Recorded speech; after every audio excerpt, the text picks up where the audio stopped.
होकर के कृष्ण विराजमान हैं। तो कृष्ण सांबरा थोड़ा सा कंजूस है, बनिया जाति है, गोप है और गोप वैश्य जाति में आता है। जरा सा विचार करता है कि किस में लाभ होगा, किस में लाभ नहीं होगा। इसलिए जाति का गुण उसमें कहीं विराजमान है। कृषि, वाणिज्य, गोरक्षा, कुशीद, कुशीद का जो धर्म है वो भी उसमें विद्यमान है। परंतु जब कोरी से आवृत होकर के विराजमान होता है तो वह अत्यंत उदार होकर के उस रस को, उस धन को स्वभक्ति श्रियम, स्वश्री है, निज की श्री है, इसलिए कोई टोक नहीं सकता है। वो चाहे तो वो श्री स्वामी उस रस को विशेष रूप से जिसको चाहेंगे उसको लुटाएंगे। और वे किशोरी जो उस समय अपूर्व रूप से उस रस की श्री को लुटाती हैं। स्वभक्ति श्रियम समर्पयतु, उसको समर्पित कर रही हैं। केवल किशोरी जो ही समर्पित नहीं करेंगे बल्कि उनका जो परिकर है वो परिकर भी समर्पित करेगा। अतः श्री गौर से भी बढ़कर के परम परम उदार गौर परिकर है। गौर परिकर जितनी उदारता के द्वारा कृपा करता है ऐसी उदारता कहीं दूसरी जगह नहीं है। जो महापुरुष हैं वे तो अत्यंत अत्यंत वज्रादपि कठिन होकर के विराजमान हैं, मृदुन कुसुमादपि होकर के वे विराजमान हैं, तो उनमें कहीं विचार है। परंतु जो परम परम उदार परिकर है श्री किशोरी जी, और उनका जो परिकर वह अत्यंत अत्यंत उदार होकर के ही विराजमान है, अहितु की कृपा करने वाला होने वाला है। वे ही श्री गौर हरि कृपा करके जब अपने परिकर को अधिकृत करते हैं कि स्वभक्ति श्रियम, उस भक्ति को करुणया, करुणा के द्वारा ही उनका अवतार हुआ, करुणा से युक्त होकर के विराजमान हैं। करुणा की संपत्ति उन्होंने अपने परिकर को प्रदान की और वो परिकर भी करुणा के द्वारा ही स्वभक्ति श्री उसको लुटा रहा है। करुणा शब्द सब जगह संगत है, सब जगह अन्वित होगा, प्रत्येक जगह। तो करुणा शब्द इस श्लोक में सब में पूरे में अन्वित होकर के विराजमान है। समर्पयतुम उज्ज्वल, तो उज्ज्वल जो उन्नत जो रस है उस उज्ज्वल सर्वोत्तम वस्तु को प्रदान कर रहा है। सर्वोत्तम वस्तु को ही प्रदान नहीं कर रहा है, सर्वोत्तम वस्तु का प्रयोग करना भी वह जानता है कि कैसे प्रयोग किया जाए, इसका भी वह विधि जानता है। तो उत्तम उज्ज्वल भक्ति रस उसको करुणा के द्वारा ही वे बांटते हुए विराजमान है। समर्पयत उन्नतोज्ज्वल स्वभक्ति श्रियम, स्वभक्ति श्री को प्रदान कर रहे हैं। ऐसे शची नंदन श्री गौर हरि के जो परिकर हैं वे मेरे ऊपर कृपा करें। शची नंदन कहने पर मात्र भक्ति श्री महाप्रभु का एक नाम है। महाप्रभु के जहाँ अष्टोत्तर शत इत्यादि नाम दिए गए वहाँ पर महाप्रभु का एक नाम है मात्र भक्त।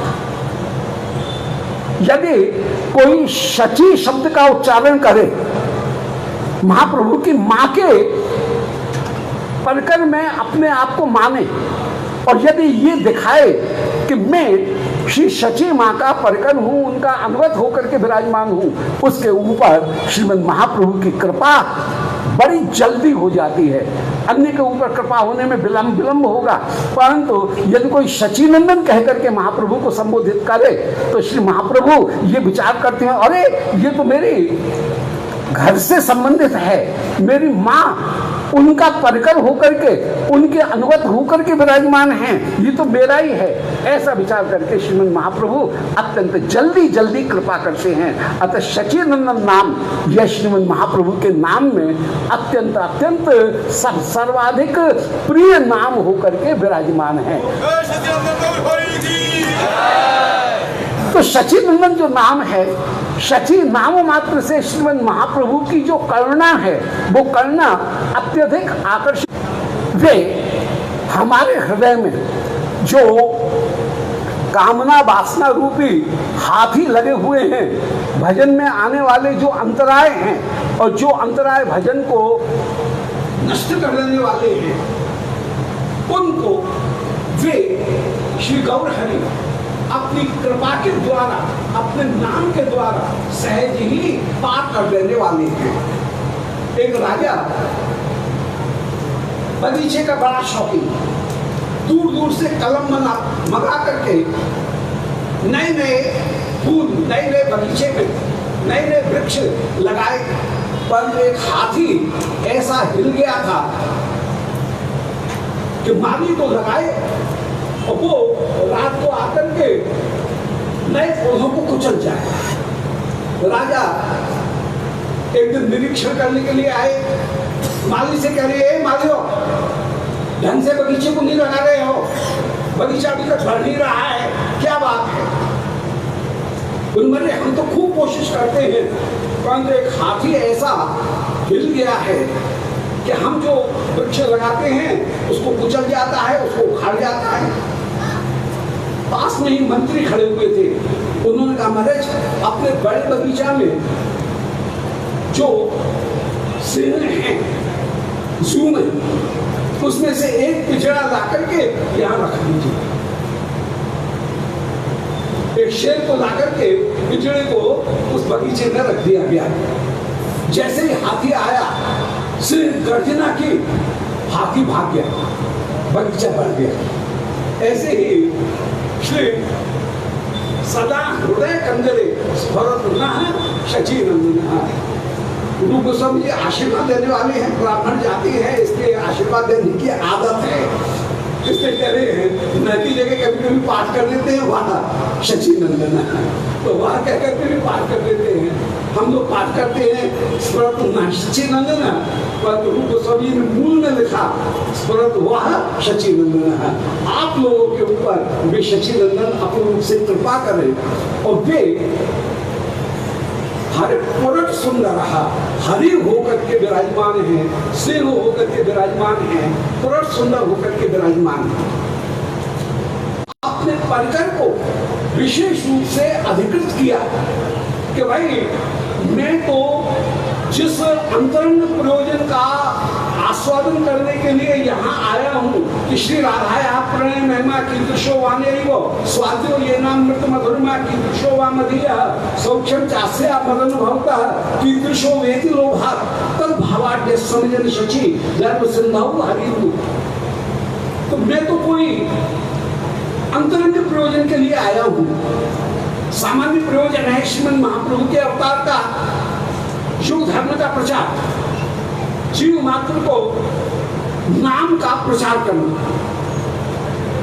श्रीमद महाप्रभु के अवतार का मुख्य प्रयोजन है, वो है अनर्पितचरी भक्ति, जिसको आप कृष्ण अवतार में निकुंज में भी प्रदान नहीं कर सके। उस अनर्पितचरी भक्ति को आप जीव मात्र को प्रदान करना चाहते हैं। भावोल्लासमयी श्री राधिका आनुगत्य को ग्रहण करके जो भक्ति श्री राधिका मंजरी भाव, नृत्य सखी, प्राण सखी के रूप में जो भाव है, उस भाव को धारण करके जो भावोल्लासमयी जो भक्ति है, संचारी स्यात् समानो वा कृष्ण भक्त्या सुहृद्रति अधिका पुष्यमाना चेत भावोल्लासस्य कथ्यते। वो भावोल्लास में जो भक्ति है श्री राधिका के परिकर में ये दासी है और श्री प्रिया को लालजी से मिलाने का जो सर्वोत्तम सुंदरतम सेवा है, श्याम सुंदर की अभीष्टतम सेवा है।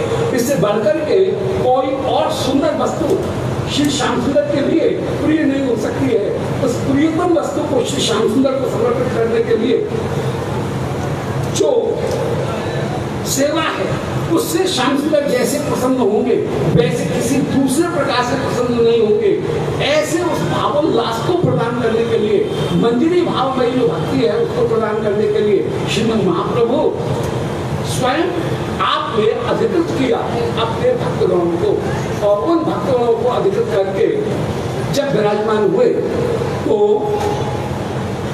ठाकुर जी का ये एक नाम हुआ ठाकुर का ही एक नाम है गुरु।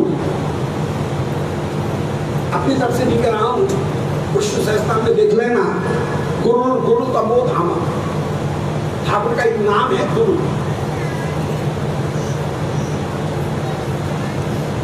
श्री गोपाल सहस्त्रनाम में भी गुरु नाम आया है, विष्णु सहस्त्रनाम में भी ठाकुर का एक नाम है गुरु।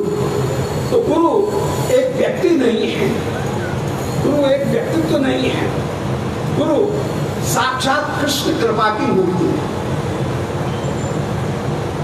और वे गुरुतत्व के रूप में जो श्री कृष्ण सबके ऊपर कृपा करते हैं, हम पत्ते के समान उड़ रहे हैं, परंतु पत्ते को कहीं स्थिर करने के लिए, कहीं एक जगह एक विषय के साथ में, कहीं एक जगह निष्ठा को उत्पन्न करने के लिए उसे आवश्यक है कि उस पत्ते के ऊपर पेपर वेट रख दिया जाए, पेपर वेट रख दिया जाएगा।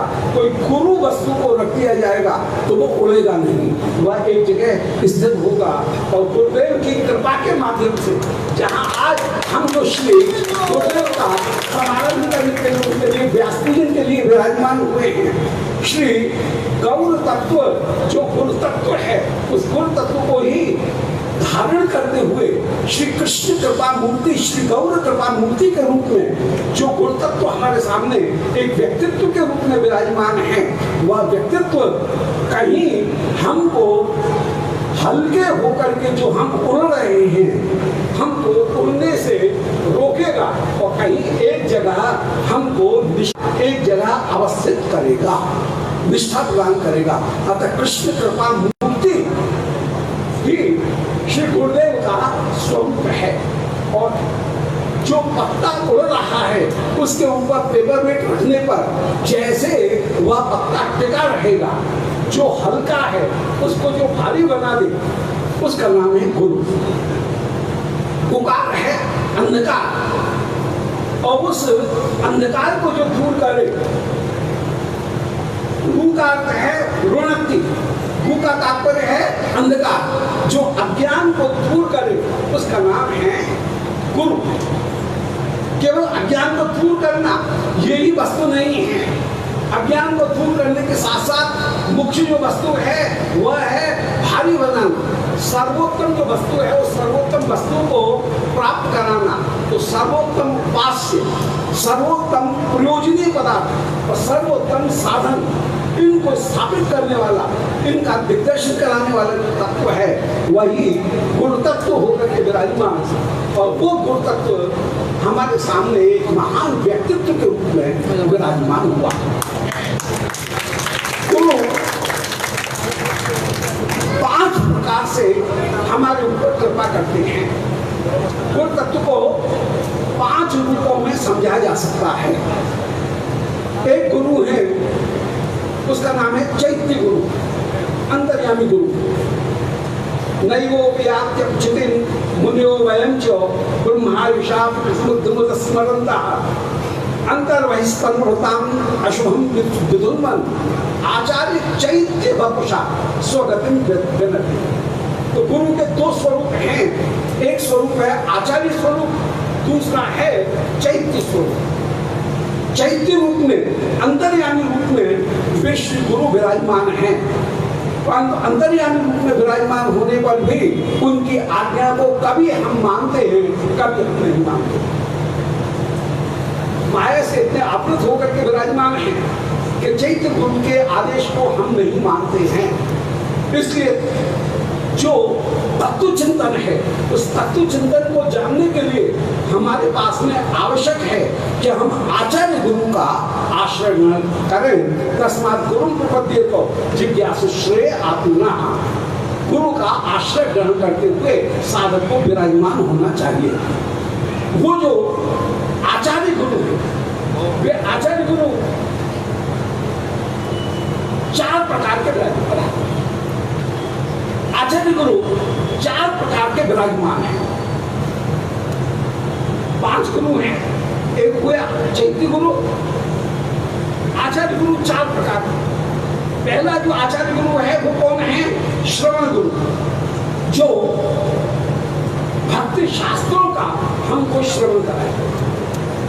दूसरा गुरु है शिक्षा गुरु, जिनके अंगति में विराजमान होकर के भजन में आने वाली जितनी भी बाधाएं हैं उनका परिमार्जन करते हुए हम उस मार्ग पर आगे चलते हैं जो भजन की रहने हमको सिखाते हैं। तीसरे गुरु हैं दीक्षा गुरु,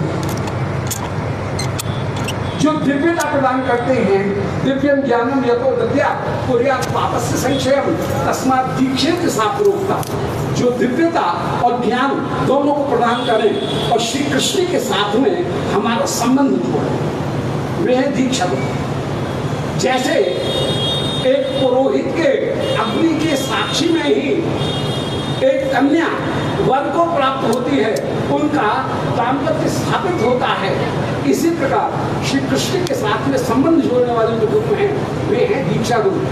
और चौथे गुरु हैं सद्गुरु, जो सिर के ऊपर हाथ रखें और हाथ रखने मात्र से ही जो स्फूर्ति है वह सामने प्रकट हो जाए।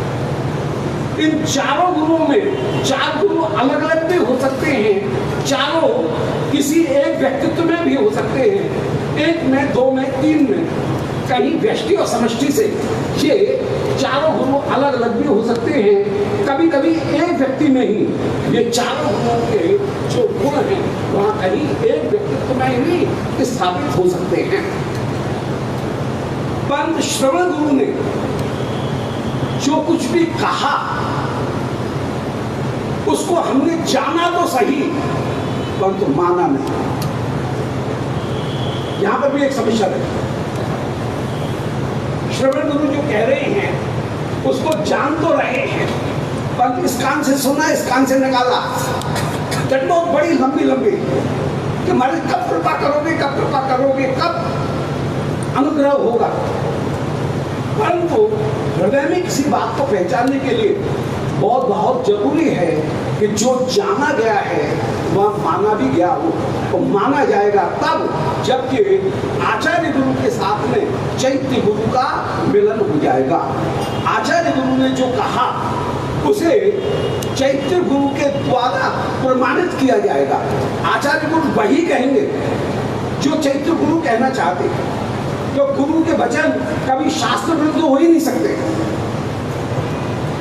आज कोई गुरु ये कहे कि मुझे गोलगप्पा खिलाओ, तो ये कोई गुरु के वचन थोड़ी है, ये व्यक्ति के वचन है। परंतु जब कोई ये कहता है कि कृष्ण नाम संख्या पूर्वक करो, तो ये शास्त्र के वचन है। तो गुरु वचन वे ही हैं जो शास्त्र जिनका अनुमोदन करते हैं।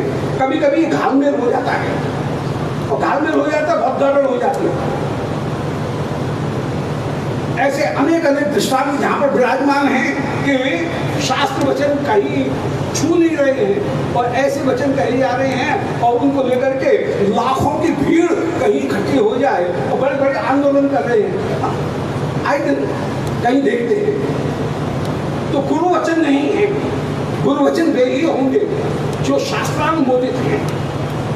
जो शास्त्रानुमोदित नहीं है वे गुरु वचन नहीं हो सकते हैं। तो जो गुरु ने कहा, जिसको हमने जाना, वो माना कब जाएगा जबकि चैत्य गुरु उसका अनुमोदन करेंगे। और चैत्य गुरु यदि अनुमोदन कर दें तो वो विषय इतना हृदय में विराजमान हो जाएगा कि तब दत्तात्रेय जैसे जो महापुरुष हैं उनको आचार्य गुरु के लिए किसी एक सजीव प्राणी की जरूरत नहीं पड़ेगी। वे निर्जीव प्राणी से भी शिक्षा ग्रहण कर सकते हैं। वे कहीं मक्खी से भी, कहीं हाथी से भी, कहीं वृक्ष से भी, कहीं जल से भी, सूर्य और चंद्रमा से भी, किसी से भी शिक्षा ग्रहण कर सकते हैं। तो मूल रूप में मानना जो है वह मानना होता है तब जब आचार्य के जो वचन हैं वो आचार्य के वचन उनको चैत्य गुरु उसका अनुमोदन करता है। और चैत्य गुरु यदि अनुमोदन करे तो फिर आचार्य गुरु ने जो सिद्धांत कृपा करके प्रदान किए हैं वे सिद्धांत इतने हृदय में जम जाएंगे कि उन सिद्धांतों को प्राप्त करने के लिए कहीं वेश्या को भी गुरु बनाया जा सकता है। कुमारी जो कुमारी है उसके कंकड़ को भी कहीं गुरु बनाया जा सकता है। अब कंकड़ क्या उपदेश देगा? कंकड़ तो कंकड़ उपदेश नहीं दे सकता है। तो गुरु जो है वो अपने रूप से उपदेश देते हुए विराजमान होते हैं। तो आज उन श्री गुरुदेव का व्यास पूजन करने का सुअवसर यदि हमको प्राप्त हुआ है तो हम अत्यंत अत्यंत कृतकृत्य होकर के विराजमान हैं और उन महापुरुषों के श्री चरणारविंद में, गुरुजनों की श्री चरणारविंद में वंदना करते हुए यही प्रार्थना कर रहे हैं कि वे जो भक्ति तत्व है उसका विनय नहीं, उसका विस्तार करते हुए हमको कृपा करके भक्ति मार्ग में साधन मार्ग, सर्वोत्तम साधन, सर्वोत्तम उपास्य और सर्वोत्तम प्रयोजन पदार्थ उसकी ओर ले जाएं। इस अवसर को प्राप्त करने के लिए, इसको सहेजने का एक दिव्य अवसर है और इस दिव्य अवसर पर श्री गुरुदेव उनके श्री चरणारविंद में प्रणपात करने के लिए हम लोगों को प्रस्तुत होना चाहिए।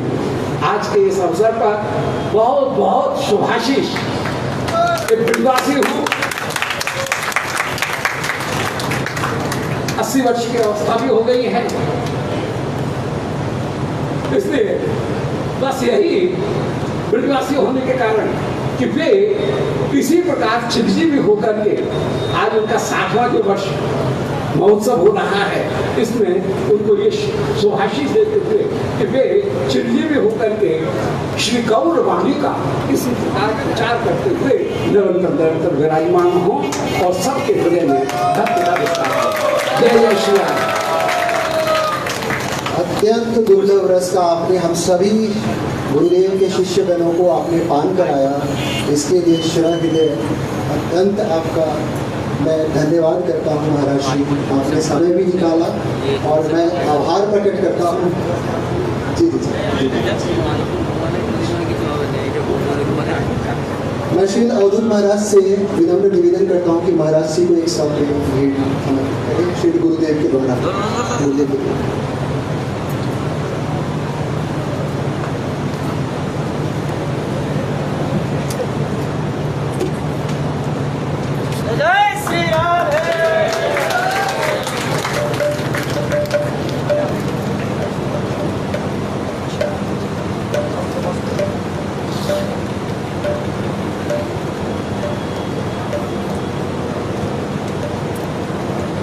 मैं श्री गुरुदेव एंड डॉक्टर अच्युतलाल भट्ट जी से निवेदन करता हूं कि 2 पुस्तक है उसका विमोचन करें। शील प्रभुपाद वाणी वैभव प्रथम खंड और शील प्रभुपाद और उनके दिव्य पार्षद का विमोचन करेंगे श्री गुरुदेव एंड डॉक्टर अच्युतलाल भट्ट जी महाराज।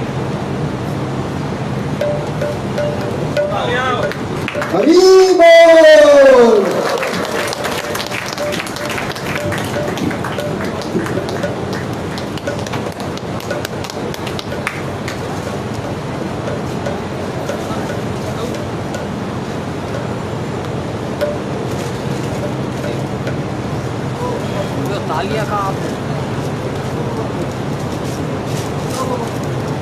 आपका अत्यंत आभार महाराज श्री। आपने अपने बिजी समय से हम लोग सबके लिए समय निकाला। इसके तत्पश्चात मैं निमाई प्रभु दिल्ली से हमारे ज्येष्ठ गुरु माता को आमंत्रित करता हूँ कि आगे का कार्यक्रम संचालन करें। निमाई प्रभु।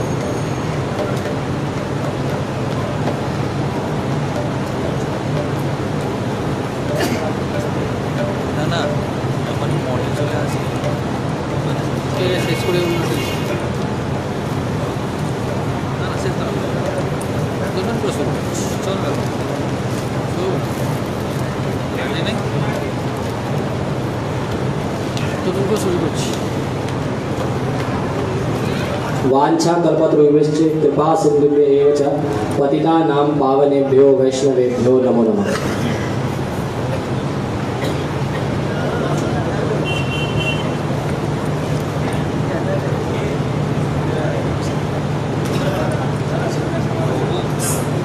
सभा को आगे बढ़ाते हुए मैं श्रीपाद गोपीनाथ बाबा जी से निवेदन करूंगा कि वह अपनी जो कथा कर रहे थे उसको पुनः आगे करें।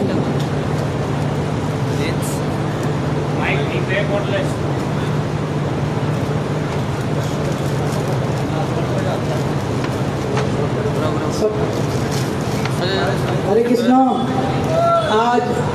आज सुबह दिने आज मेरे गुरुजी जब 1988 में जब गोपीनाथ गौड़ी मठ जो प्रतिष्ठा किया, कोई पीरियड में गुरुजी को व्यास पूजा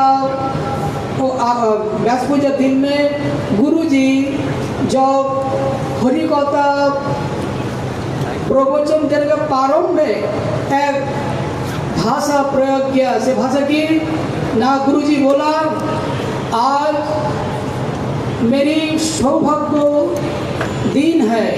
क्यों ना आज धामवासी वैष्णवगण सब मेरी एक क्षुद्र आश्रम में पधारा है।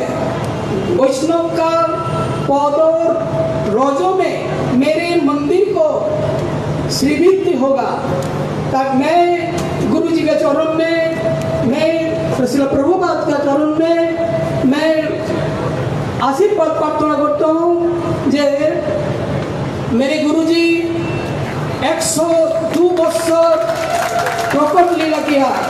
102 बच्चर प्रकट लीला के गुरुजी को बहु भक्त को कृपा किया, बहु भक्त के हरि कथा श्रवण किया।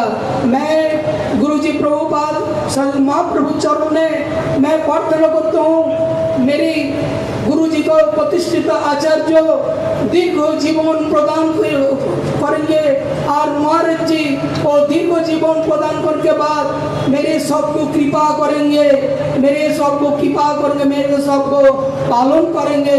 यही गुरुजी को चरण में मैं यही प्रार्थना करता हूँ। और मैं वो जगन्नाथपुरी में भूल गया, मैं जगन्नाथपुरी से मैं जगन्नाथ जी को प्रसादी वस्त्र निसिंह मंदिर को प्रसादी वस्त्र लिया मैं महाराज को दे दूँगा।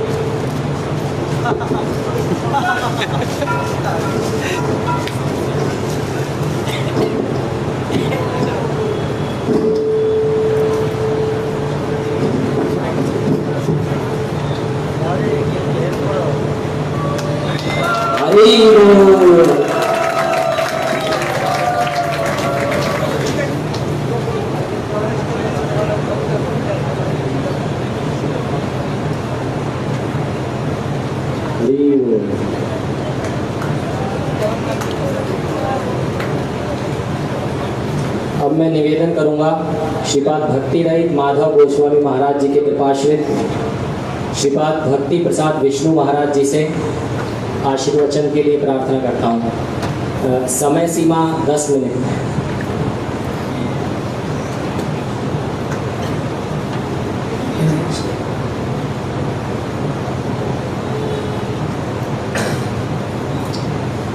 नमो विष्णुपाद गोपाल गुरुदेवाय श्रीमते भक्ति दई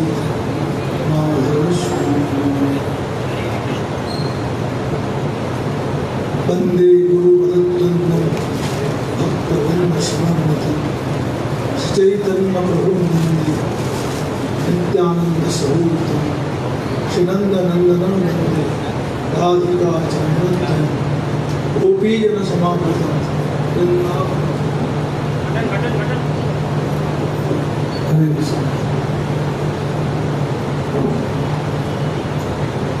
सबसे पहले मैं परमात्म भगवान का भिन्न प्रकाश विद्या संबंध ज्ञान प्रदाता श्री गुरुपाद प्रकाश में भक्ति दयित माधव गोस्वामी गुरु महाराज जी के पावन से चरण असंख्य कोटि शास्त्रांग दंडवत नमन करते हुए उनकी हरि तुरी की प्रार्थना करता हूँ। कल जो पावनवता भगवान चैतन्य महाप्रभु वृंदावन बिहारी श्री राधा गोविंद समुपस्थित परम पूजनीय परम आदरणीय गोपीनाथ गौड़ी मठ के वर्तमान आचार्य पूज्यपाद श्री भक्ति विभूत प्रधान विष्णु महाराज के चरणों में असंख्य दंडवत नमन करता हूँ। उनके 60 मैं वर्षगांठ के उत्सव को उनके चरण भागवत दंडवत प्रणाम से बात 52,000 वर्ष वैष्णवजन उदंडी यति सन्यासी ब्रह्मचारी भक्त मंडली मातृमंडली सभी को मैं यथायुग दंडवत प्रणाम सकता हूँ।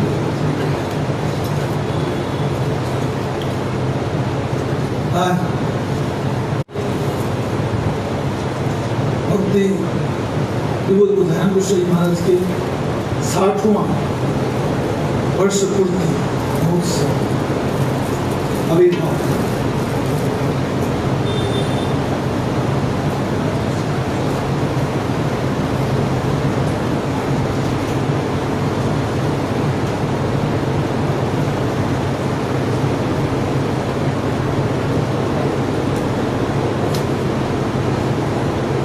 वैष्णव जनों का आविर्भाव पूरे विश्व के कल्याण के लिए ब्रह्मांड तारीखे शक्ति धरे जने जने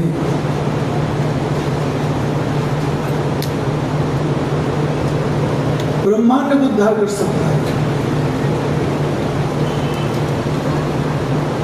जो भगवान के चरणों में शरणागत भक्त है, एक भक्त ही ब्रह्मांड को उतार सकता है। उसका प्रमाण हमारे को जुबान बताने वाला है।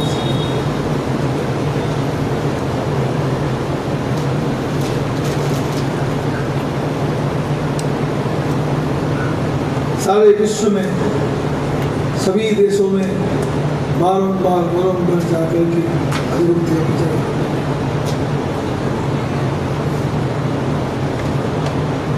भारत में, बांग्लादेश में, Australia, America, inter of world, पूरे विश्व में जो देवकीनंदन ठाकुर जी ने बोला है, ब्रह्मांड तारीखे शक्ति धरे जने जने देवद पुराण बखाने, तो वो बिल्कुल महाराज के जीवन में प्रतिफलित है।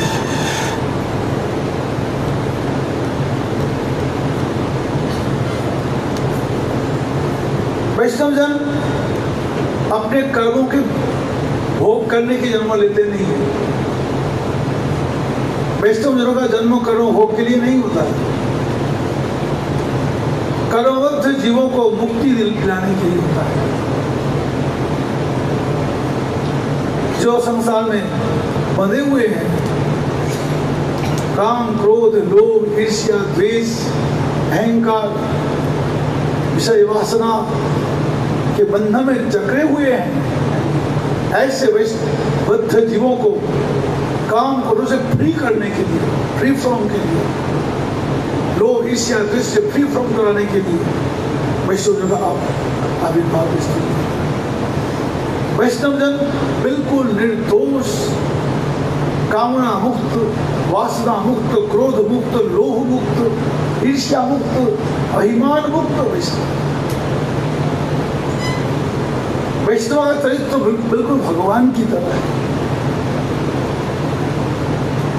भगवान जैसे निर्मल है, अनंत गुणधाम वैष्णव में सारे गुण भगवान। कृष्ण भक्त कृष्ण गुण सकली संचारे। कृष्ण भक्तों में भगवान कृष्ण के सारे गुण आ जाते हैं।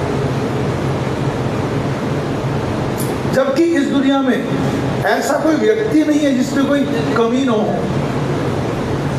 काम क्रोध न हो, ऐसा कोई बंदा नहीं मिलता। सभी के अंदर कोई ना कोई दुर्गुण है। किसी में काम कम है, किसी में क्रोध ज्यादा है, किसी में लोभ कम है, किसी में ईर्ष्या ज्यादा है, किसी में अहंकार ज्यादा है।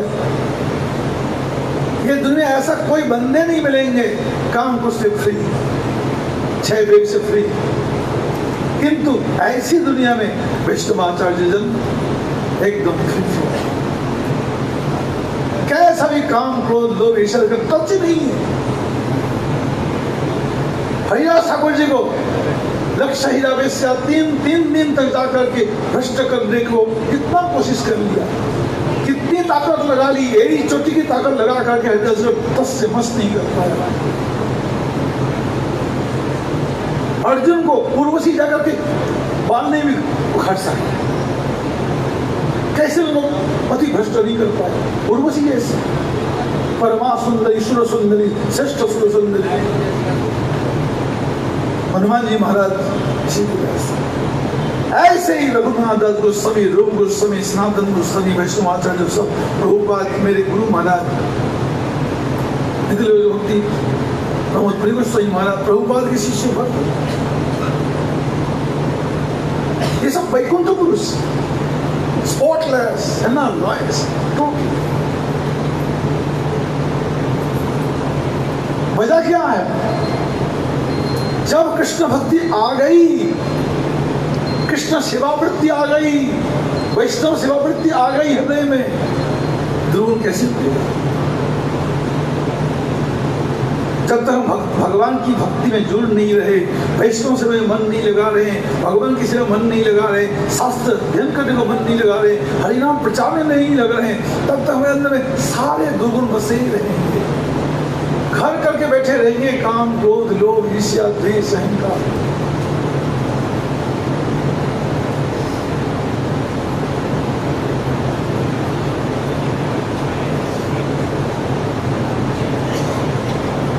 यस्यास्ति भक्तिर्भगवत् किंचन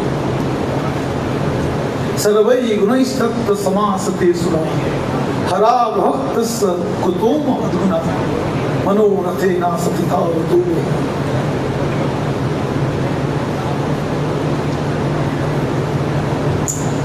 इसलिए वैष्णव जन ब्रह्मांड को तराश सकते हैं हरिभक्ति के बल पर, सदाचार के बल पर, सद्गुण के बल पर। ये वैष्णव की कैपेसिटी, उनकी भक्ति, उनके साधन, उनके भजन, उनकी वैष्णवता, सारा जगत मुक्त हो जाएगा। कुलम पवित्रम जननी कृतार्था वसुंधरा सा वसतिष्ठ धन्या नृत्यन्ति स्वर्गे पितरूपी तेषां जस्मिन् कुले वैष्णव नाम। महाराज, जिस खानदान में वैष्णव जन्म लिया वो खानदान धन्य हो जाता है। जननी कृतार्था, माँ धन्य धन्य हो जाती है। माँ रत्न गर्भा बन करके महाराज वो माँ वैकुंठ को चल पड़ती है अपने संतान के भक्ति के बल पर। वसुंधरा सा वसतिष्ठ धन्या, वो गांव तीर्थ बन जाता है। धरती में यह नाचने लग जाती, मेरे पर वैष्णव जन्म लिया है। अब खूब हरिनाम प्रचार होगा, घर घर में हरि कीर्तन होगा, हरि सेवा होगी, दुराचार बंद होगा, नास्तिक बात खत्म होगा।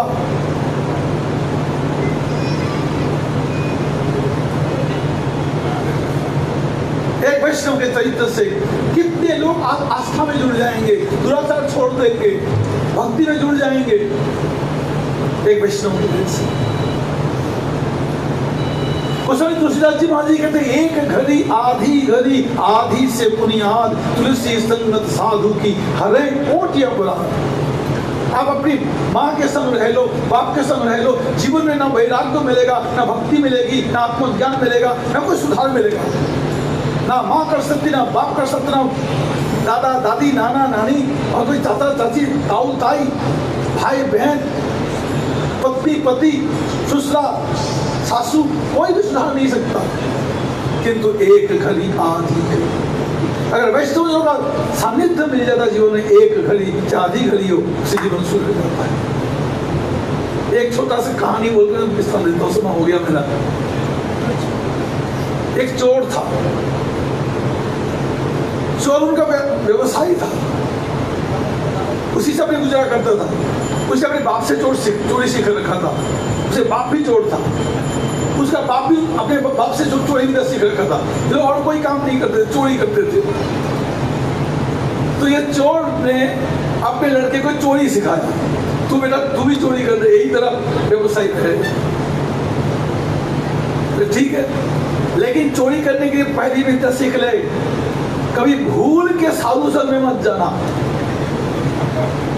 भूल के साधु संग में, भागवत कथा में, किसी सत्संग में नहीं जाना। अगर चला गया चोरी में, कभी तू सफल नहीं हो सकेगा। ठीक है, कई सत्संग होते दिखे, कान में उंगली लगा लेना, जोर से कान को दबा के भाग जाना। ठीक है, ऐसे ही। और चोर का लड़का चोरी भी तो सीख लिया, सीख करके जा रहा था, कहीं रास्ते में कथा चल रही थी, साधु महात्मा का सत्संग चल रहा था, माइक लगा हुआ था। उसने देखा तेरी का यहाँ तो कथा चल रही, राम राम राम, सर्वनाश हो गया। अब क्या करे, रास्ता तो अपना यही जाने का। उसने कान में जोर से उंगली लगाई, लगा करके जोर भागना शुरू किया। भागते भागते जैसे कथा पटल सामने आया, उसके पेट में चोट लगा पत्थर में, धड़ाम गिर गया, हाथ कान से खुल गया और कान में आवाज पहुंच गई, बस 2 मिनट बस। क्या है, कान से हम हाथ हट गया, कान में आवाज पड़ी, भैया भगवान सर्वव्यापक है, घर घर में भगवान है, भगवान सबको देखता है, सबको देखता है। बस इतनी बात कान में पड़ गई और वो कान में दिमाग में घुस गई। अब जो रात को चोरी करने गया, बाप अपने बेटे को लेके गया, दोनों मिलकर चोरी करने गया। अब दोनों चोरी करने जब गया, बाप ने किसी घर में सेंध लगाया, सेंध लगा करके दीवार को खोल दिया। खोल कर, बेटा तू बाहर रही हो, कोई आवे तो बता दी, कोई देखे तो बता दीजिए। महाराज बाप अंदर जाकर के गृहस्थी के सारे सामान कपड़े पे पोटली की गठरी बांध ली, बांध के जाने को तैयार। हाँ बेटा कोई देख तो नहीं रहा? हाँ पिताजी देख रहा है। जो बोला देख रहा, फिर तो भाग दोनों भागे, भाग के दूर तक आ गए, खुद देख रहा, अरे भगवान देख रहा। इसलिए साधु से एक घड़ी, आधी घड़ी, आधी से बुनियाद, ऐसे वैष्णव संगति किसी को जीवन में मिले तो आधी घड़ी में भगवान सर्वव्यापक भगवान की जानकारी मिल सकती है, जो माँ बाप के समय नहीं मिलेगा, दादा दादी के समय नहीं मिलेगा, पूरी दुनिया के समय रह लो नहीं मिलेगा। ऐसे वैष्णव समय इतना जरूरी है। साधु संग सर्वशास्त्र मात्र साधु संग सर्वसिद्धि है। मैं भी प्रार्थना करूंगा भगवान से, अपने गुरु वर्गों से, हमारे पूज्य प्रधान भगवान खूब कृपा करें, खूब उत्साह से प्रचार करे। महाराज जी का हम सभी शिष्यगण बहुत बहुत धन्यवाद करते हैं, उन्होंने हमारा मार्गदर्शन किया। अब हमारे सभा में उपस्थित हैं राधा कुंज से, उनके मठ का नाम भी गोपीनाथ मठ ही है, गोपीनाथ मठ से श्री ओम प्रकाश जी महाराज। उनसे निवेदन करेंगे कि कृपया करके हमारा मार्गदर्शन करें। समय सीमा 10 मिनट रहेगी। नमः विष्णुपादाय आचार्य संघ रूपणे श्रीमभक्ति प्रज्ञान केशवरचनाम अस्मत्चरित्राय शासितानांतिपालने जीव दुख सदातानाम नमो महावदान्नाय कृष्ण प्रेम पदायते कृष्णाय कृष्णामि गौतमे नमः। सर्वप्रथम मध्य गुरुपाद पद्म जिला पिछले भक्ति प्रज्ञान केशव सिंह महाराज जी के अभय पाद पद्म में कोटि को शतम का वर्तमान करते हुए उनकी अतिथि परिवहन चढ़ता हूँ। तत्पश्चात मेरे अभिन्न गुरुपाद पद्म जिसमें आप इष्टों पुष्पाद महोत्सवी प्रमोद सिंह महाराज जी के अभय पाद पद्म प्रणाम करता हूँ। गोपीनाथ गौरी मठ के वर्तमान आचार्य जी, उनके श्री चौरों में प्रणाम करता हूँ। पूज्यपाद भक्ति बोधान महाराज। आज से 10 वर्ष पूर्व भी मैं ऐसे ही सुंदर आयोजन में मायापुर में उपस्थित था। मायापुर में शायद याद होगा मुझे, वहाँ भी मैं दर्शन किया था। उस समय आपकी 85 वर्षगांठ मनाई जा रही थी। मैं एक बार महाराज जी के गुरु भाई थे जयपुर के IT ऑफिसर चतुर्वेदी जी, उनकी कोई वस्तु या पत्र लेकर आया था, तो उस समय महाराज जी का नाम था असीम प्रभु ब्रह्मचारी। गुरु जी के दर्शन करने के लिए गया, वस्तु दे दी मैंने। इनके गुरु जी का वह हस्त कमल, जो इतना सुंदर शीतल कमल हस्त कमल था, इससे पर रखा, मुझे आज ही मुझे वो याद है। पूज्यपाद महाराज श्री अपने गुरुपाद पद्म के एकांतिक ऐसे भक्त हैं जो न केवल भारतवर्ष में, सारे विश्व में अपनी गुरु जी की कृपा को लेकर के और महाप्रभु की वाणी का प्रचार और प्रसार कर रहे हैं।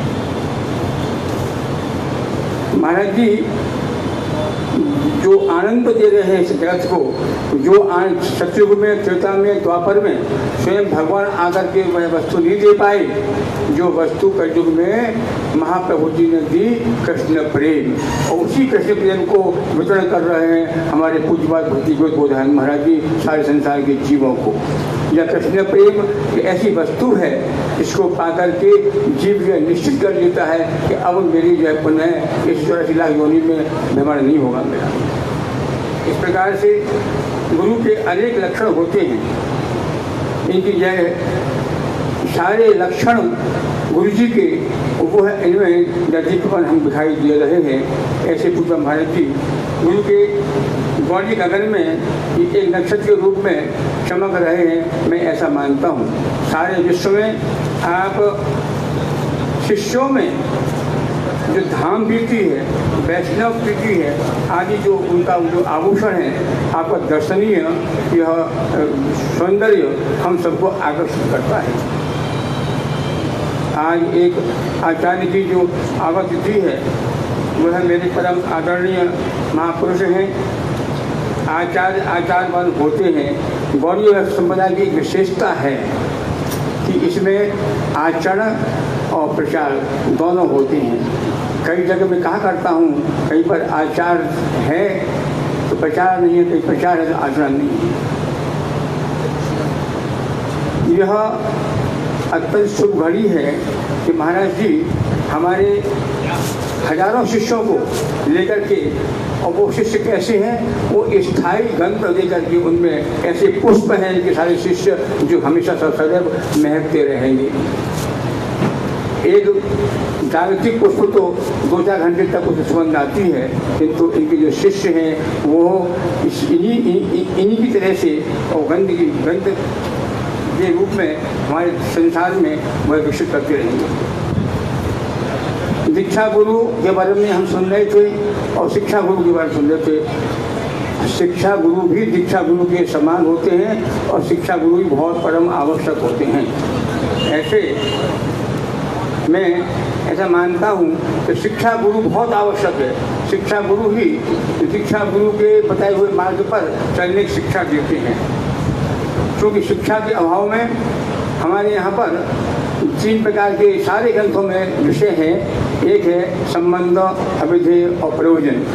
गुरुदेव इसी प्रयोजन की ऐसी कड़ी है कि संबंध स्थापित करके सबने शिष्यों को भगवान के पाद पदों में समर्पित करते हैं। इसके द्वारा करते हैं, क्या देते हैं, शिक्षा देते हैं अभिधेय की। अभिधेय माने साधन। साधन के द्वारा ही हम अपने प्रयोजन की प्राप्ति कर सकते हैं। मैं कौन हूँ, इसलिए आया हूँ और क्या मेरा कर्तव्य है, ये सारी शिक्षाएं जो है ये सदगुरु दिया करती हैं।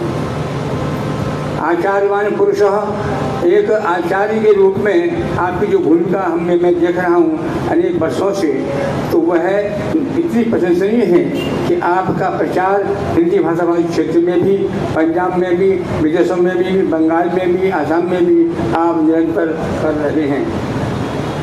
पूज्यपाद महाराज श्री के संबंध में मैं ये कह सकता हूँ कि आपका जितना प्रचार आज हम देख रहे हैं, शायद पूज्यपाद भक्ति वेदांत स्वामी महाराज जी और पूज्य नारायण महाराज जी के पास में आपका ही नाम लेना सबसे श्रेष्ठ होगा।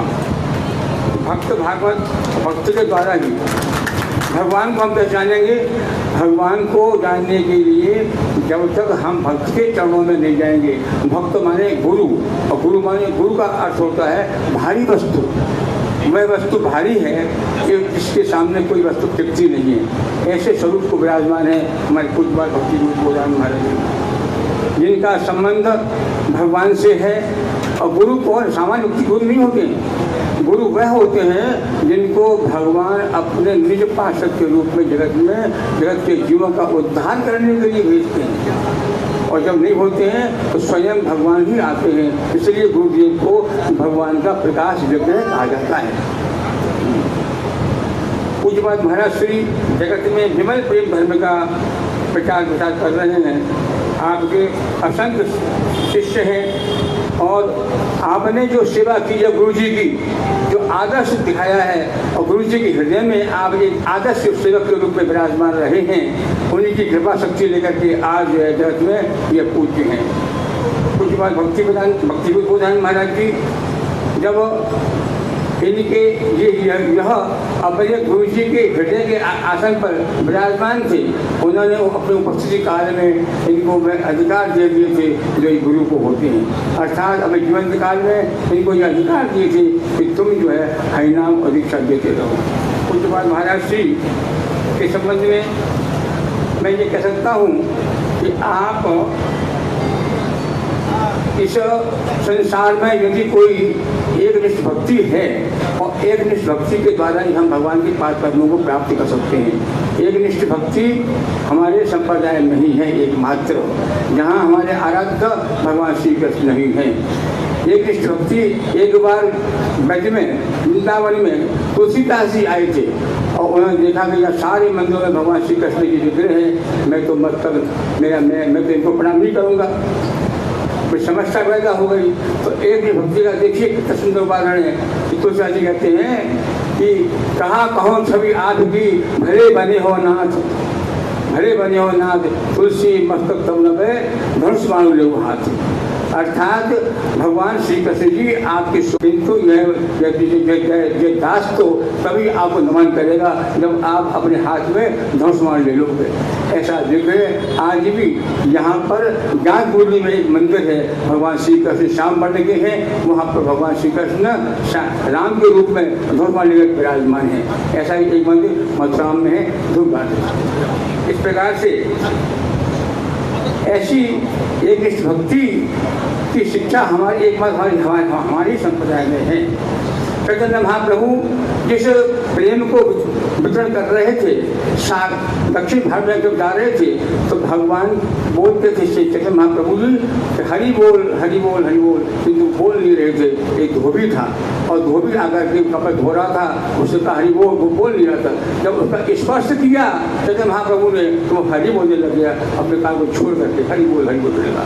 जब उसकी पत्नी आई, बहुत देर हो गई स्वामी को आए नहीं है, टिफन लेके आई, तो बोले आप क्या कर रहे हैं, नाच रहे हैं, कपड़े कौन धोएगा। तो उसका स्पर्श किया पत्नी ने पति का, वो भी हरि बोलने लगी। बहुत देर बाद सारे बच्चे भी आ गए वहाँ पर घाट पर, तो बच्चों ने को कहा क्या हो रहा है, मेरे माता पिता हरि बोल कर रहे हैं, क्या पागल हो गए। तब माता पिता को उन्होंने छुआ, पापा चलो घर पर, तो वो बच्चे भी हरि बोल कर लगे। ऐसे चैतन्य महाप्रभु के चरणों में हम पुनः पुनः आभार प्रकट करते हैं।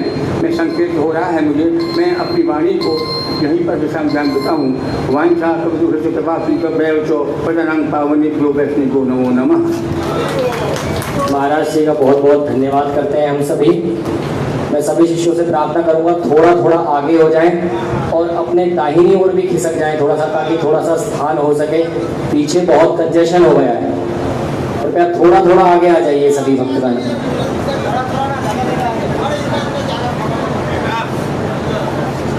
थोड़ा थोड़ा आगे हो जाए और थोड़ा थोड़ा अपना दाहिने ओर खिसक जाए सभी भक्तगण।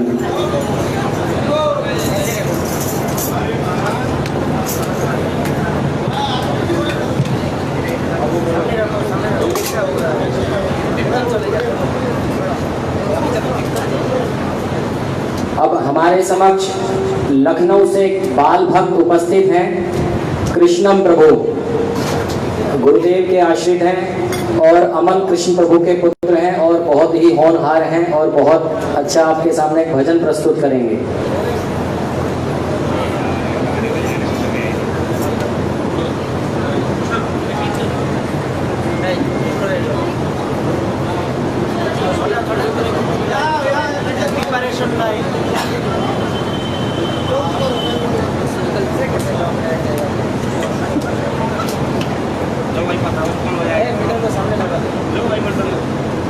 लो भाई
बता दीजिए।